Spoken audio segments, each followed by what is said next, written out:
আসসালামু আলাইকুম, কেমন আছেন সবাই? আশা করি অনেক ভালো আছেন। ভিডিওটা যখন ওপেন করেই ফেলেছেন, ধৈর্য সহকারে সম্পূর্ণ ভিডিওটা দেখবেন, কারণ আজকের ভিডিওতে আপনাদের জন্য একটা চমক আছে। প্রিয় ভাইয়েরা, আপনাদের কি মনে আছে সেই মরিয়ম এবং শামসু কাকার কথা, যিনি কিনা ৬৫ বছরের বয়সে একটা অষ্টম শ্রেণীতে পড়ুয়া মেয়েকে বিবাহ করছিল? সেই মরিয়ম আজ পোল্টি খেয়েছে। তিনি বলতেছে সেই শামসু নাকি তাকে জোরপূর্বক বিবাহ করছিল, তাকে নাকি অনেক ভয়ভীতি দেখানো হয়েছে, যার কারণে তিনি এখন বর্তমানে সেই শামসু কাকার বিচার চাইতেছে, তাও আবার প্রকাশ্যে ভিডিওর মাধ্যমে। অবশ্যই সেই ভিডিওটা আপনাদেরকে দেখাবো, কিন্তু তার আগে যে ভিডিওটা তিনি আমাদের মাঝে দিয়েছিল সেই ভিডিওটা আপনাদেরকে আরো একবার দেখাতে চাই। না জি, তো এই সাথে কি আপনি সদিচ্ছা বিয়ে করছেন? জি। একটু বলেন তো কেমনি কি হলো? সদিচ্ছা বিয়ে করছি, আমি তাকে পছন্দ করি, তার কারণে আমি তাকে বিয়ে করছি। তো তার বয়স যে অনেক বেশি না? হ্যাঁ। হুম, হ্যাঁ।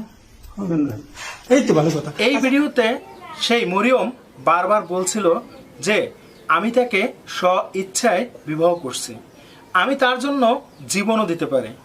তারপর অন্য বিভিন্ন ধরনের কথাবার্তা তিনি এই ভিডিওর মাধ্যমে বলছিল। অথচ দীর্ঘ এতদিন পার হওয়ার পর তিনি আবারও লাইভে এসে, অর্থাৎ মানুষদের উদ্দেশ্যে আরও একটা ভিডিও তৈরি করছে। প্রিয় ভাইয়েরা, চলুন এবার আমরা সেই ভিডিওটা একটু দেখে আসি। আচ্ছা, তোমার বয়স কত? 18 বছর 2 মাস। এটা কি তোমার বয়সটা কি অরিজিনাল বয়সটা কি বাড়ানো হয়েছে? কে বাড়াইছে এটা? কে নাম কি? শামসুল হক। তুমি কি স্বেচ্ছায় গেছিলা নাকি তোমার কেউ নিয়ে গেছে? না, আমাদের ফ্যামিলিকে হুমকি দেওয়া হয়েছে। কিভাবে হুমকি দিয়েছে, মানে কি বললাম? মানে নানা ধরনের ইয়ে করে আমাকে হুমকি দিছে। এটার কাছে তার হুমকি দিছে, হাতের কাছে তার হুমকি দিত।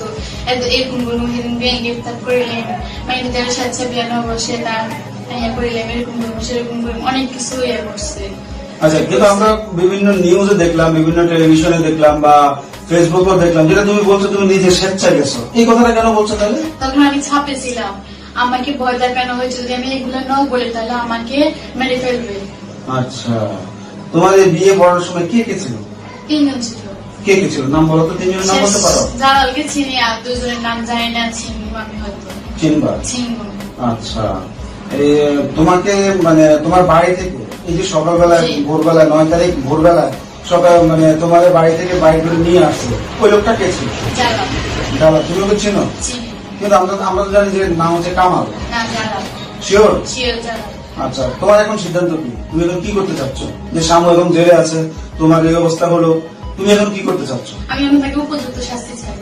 উপযুক্ত শাস্তি চাও? উপযুক্ত শাস্তি চাই। আমার মান সম্মানে আঘাত খেয়েছে, আমার ছাত্রদের উপর আঘাত খেয়েছে, আমি তার আঘাতটা ফিরে আনতে চাই। আমি নিজের যোগ্যতা। কথায় বলে খাওয়া দাওয়া শেষ, বেঈমান তেলি শুরু।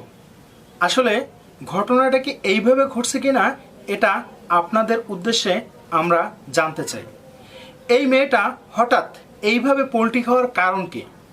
আসলে এই বিষয়টা অনেক বোঝার জিনিস আছে। হয়তো তার পরিবার থেকে এইসব কথা শিখিয়ে দেওয়া হচ্ছে, আর নয়তো কাবিনের টাকার জন্য। আরে ভাই, তিনি একজন রিক্সা চালক, তিনি 5 লক্ষ টাকা কোথা থেকে তোমাকে দিবে? প্রিয় ভাইয়েরা, বিচার কার চাই অবশ্যই আপনার মতামত কমেন্ট বক্সে লিখবেন। আর ভিডিওটি ভালো লাগলে লাইক দিবেন, আর আপনি যদি নতুন হয়ে থাকেন প্লিজ সাবস্ক্রাইব করে পাশে থাকা বেল আইকনটা অন করে রাখবেন নিত্য নতুন আপডেট পাওয়ার জন্য। আজকের মতন এখানে বিদায় নিচ্ছি, ইনশাল্লাহ দেখা হবে অন্য কোনো ভিডিওতে। আসসালামু আলাইকুম।